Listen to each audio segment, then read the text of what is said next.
what's happening when they've reached that pinnacle, when they've started something in essence and built it to sell, and now they've sold it? Are there issues more around growth and preservation of all that hard-earned money, or are they shifting to other legacy, like you talked about, success to significance, legacy type of issues? What's foremost on their plate right now when they've reached that pinnacle of success? Yeah, interestingly, almost all of them, and I'm guessing you see this in spades in the work that you're doing, which by the way is very cool. Um, when you're building a company, you're almost singularly focused. Every day you wake up and you go, how do I help my people succeed? How do I help the company succeed?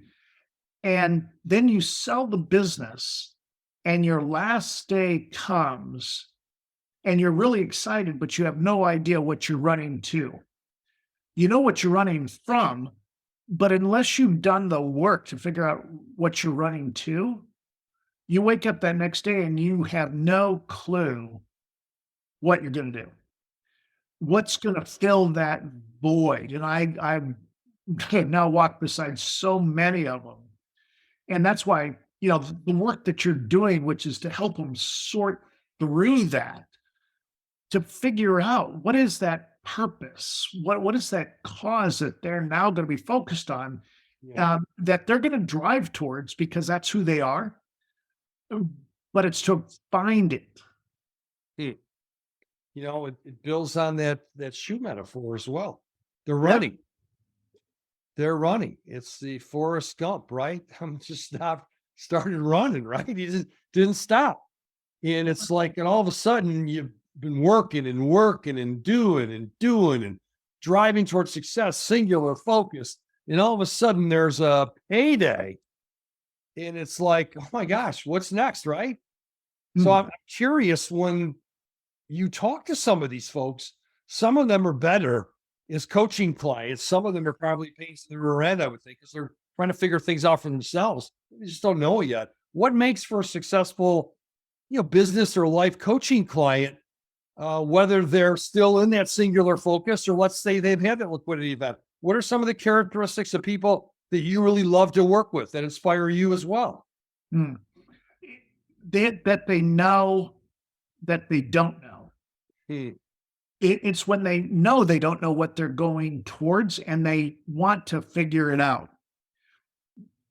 They're willing to do the work to figure it out because it's work, just like it's work building a company and helping people grow, figuring out what that existential purpose that you exist to fulfill.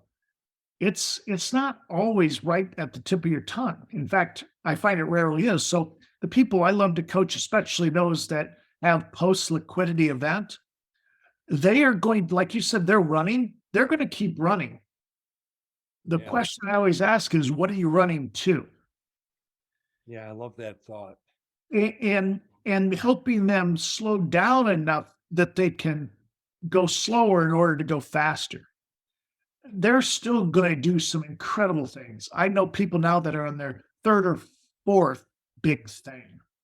Hmm. And but it's all about furthering their legacy and their impact on others than just winning.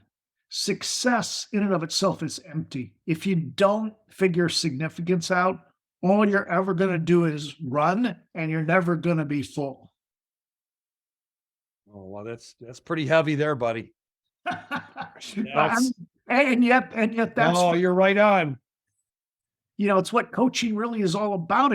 I always say I'm not a consultant. I'm never gonna know as much about them or their meet or their companies as they're gonna know. They're the experts. I'm more of a mirror holder and truth teller. I just want them to see what I see and then figure out what they're gonna do with it.